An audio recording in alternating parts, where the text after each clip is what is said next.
भगवान बजरंगबली हनुमान जी के मंदिर के प्रांगण में मैं नाला प्रखंड वासियों, नाला विधानसभा वासियों का हार्दिक अभिनंदन कहता हूं, नमस्कार कहता हूं, प्रणाम कहता हूं, जोहार कहता हूं। आज नाला प्रखंड कांग्रेस कमेटी की बैनर चले हम लोग जय भारत सत्याग्रह कार्यक्रम के तहत आज नुक्कड़ सभा कर रहे हैं। इस नुक्कड़ सभा की अध्यक्षता कर रहे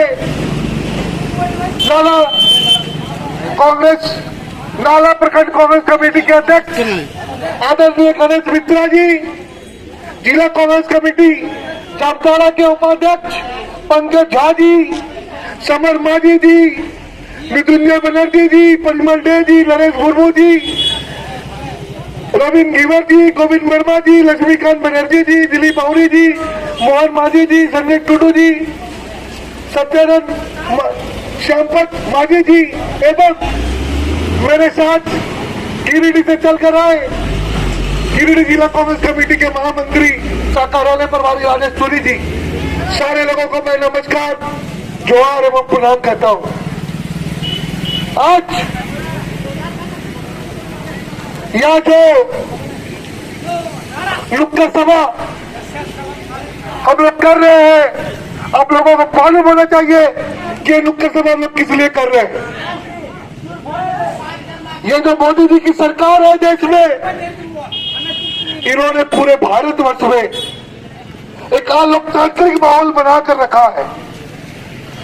इनके खिलाफ जो बोलेगा उनके घर में ईडी भेज दिया जाएगा, सीबीआई भेज दिया जाएगा, उनको जेल में डलवा दिया जाएगा, अथवा उन पे झूठा मुकदमा करके उनकी संसद की सदस्यता ले ली जाएगी, विधानसभा की सदस्यता ले ली जाएगी। ये माहौल देश का आज बन चुका है। हमारे नेता कांग्रेस पार्टी के पूर्व अध्यक्ष श्री राहुल गांधी जी के साथ भी ऐसा हुआ। इस आजाद भारत में शायद पहली दफा होगा कि मानहानि के लिए किसी को 2 वर्ष की सजा हुई है। 70 सालों में ऐसा कभी नहीं हुआ, लेकिन मोदी जी की राज में ऐसा हो रहा है। 3 साल पहले केस किया जाता है, 2 साल के लिए उच्च न्यायालय से केस को गुजरात में बंद करवा दिया जाता है। जब हमारे नेता राहुल गांधी जी कन्याकुमारी से कश्मीर तक यात्रा निकालते हैं, इस अलोकतांत्रिक माहौल के खिलाफ आवाज उठाते हैं, तो गुजरात के एक शहर सूरत से वहां की न्यायपालिका से एक फैसला दिया जाता है कि राहुल गांधी जी को मानहानि के मुकदमे में 2 वर्ष की सजा हुई। गलती क्या थी? उन्होंने पूछा 20,000 करोड़ किसने निवेश किया अदानी जी की कंपनी में? किसने निवेश किया? उन्होंने मांग किया कि पार्लियामेंट एक जेपीसी का गठन करे, ज्वाइंट पार्लियामेंट्री कमेटी का गठन करे। पहले भी कमेटी का गठन हुआ है, सत्ता पक्ष विपक्ष मिलकर के जांच करेगा घोटाला हुआ है कि नहीं हुआ है, पैसा किसका निवेश हुआ है, किसने स्टेट में पैसा लगाया है, हमारे देश, हमारा एसबीआई का पैसा, हमारा एलआईसी का पैसा लगा है कि नहीं लगा है।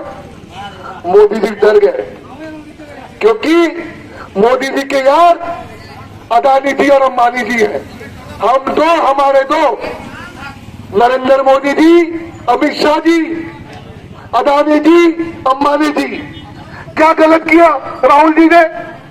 उन्होंने बोला अपने 15 लाख बोला था, कहां गया 15 लाख? अपने बोला था रोजगार देंगे, कहां गया रोजगार?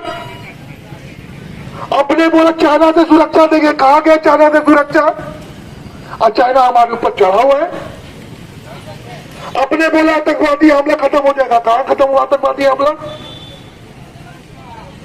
तो ये सरकार पिछले 9 सालों से हम जैसे, क्योंकि भारत की जनता, जो हम भारत के देशवासी, हम लोग बड़े भोले होते हैं।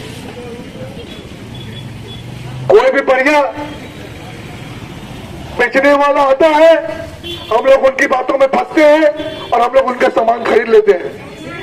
मोदी जी ने इसी तरह चिकनी चुकनी बातें कही, देश की जनता उनकी बातों में फंस गई और देश की जनता ने कीमती मत दे करके उनको दोबारा प्रधानमंत्री बना दिया। लेकिन भाइयों, मैं तो युवा पीढ़ी से आता हूं, मैं युवा पीढ़ी से आता हूं, मैं देख रहा हूं भारत सरकार किसी को रोजगार नहीं दे रही है। ये बोले 70 साल में कांग्रेस ने कुछ नहीं किया। 70 सालों में कांग्रेस ने जो कुछ भी किया उसको नरेंद्र मोदी जी बेच रहे हैं। कोल इंडिया बेच रहे हैं, सेल बेच रहे हैं, 2.5 लाख करोड़ का संपत्ति एयर इंडिया को इन्होंने 40,000 करोड़ में अपने दोस्त को बेच दिया। तो हमारे देश के पूर्व प्रधानमंत्री जिन्होंने आज ये भारत को बनाया, स्वर्गीय जवाहरलाल नेहरू जी, लाल बहादुर शास्त्री जी, राजीव गांधी जी, इंदिरा गांधी जी, इन्होंने लोक उपक्रम की स्थापना की कि भारत के जो भी बेरोजगार युवा है, बेरोजगार लोग हैं, उनको रोजगार मिलेगा। एक समय ऐसा था कि कोल इंडिया में 20 लाख लोग काम करते थे। आज एक समय ऐसा है कि कोल इंडिया में 2 लाख लोग काम कर रहे हैं। एक समय ऐसा था 50 लाख लोग सेल में रोजगार मिला था। आज पूरे सेल में 5 लाख लोगों को भी रोजगार नहीं है। हमारी बच्चियों के लिए इंदिरा जी ने कस्तूरबा खुलवाया, वृद्ध महिलाओं के लिए विधवा पेंशन चालू करवाया, राजीव गांधी सड़क बनवाया कि गांव-गांव पंचायत सड़क रहे। लेकिन ये हम लोगों को चिकनी चुपड़ी बातें बोलने वाले, हम तो हमारे को ये इन्होंने ठगा है।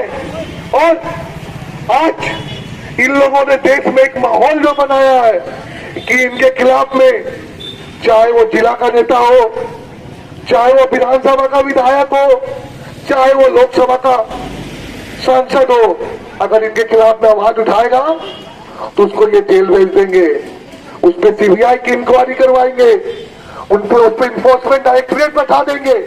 लेकिन इनकी पार्टी में जो शामिल हो जाएगा वो पाक साफ हो जाएगा, वो गंगा जल से नहा लेगा।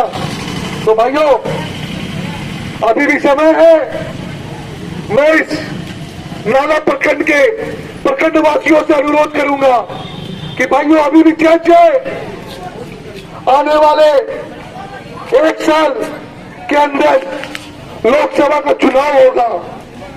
आज से हम लोग गांठ बांध ले कि इनके कोई भी प्रत्याशी आएंगे, चिकनी चुपड़ी बातें बोलेंगे, उसमें हमको नहीं फंसना है। हमें देश को देखना है। जिन्होंने 70 साल में देश को आगे बढ़ाया, हमें उसने देखना है। और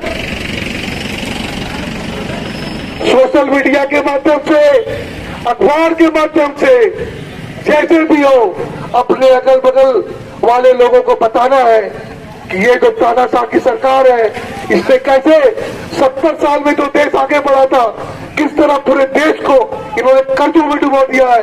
सारी बातें अगल बगल वाले लोगों को बताना, चाहे सोशल मीडिया के माध्यम से बताएं, अखबार के माध्यम से बताएं, आपस में बैठ करके बताएं। इस सभा को संचालित करने हेतु मैं नाला प्रखंड कांग्रेस कमेटी के अध्यक्ष आदरणीय गणेश मित्रा जी को और प्रखंड कांग्रेस कमेटी के नेतागण, जिला कांग्रेस कमेटी के नेतागण, जिन्होंने हमें यहां बुलाया, मुझे अपनी बातें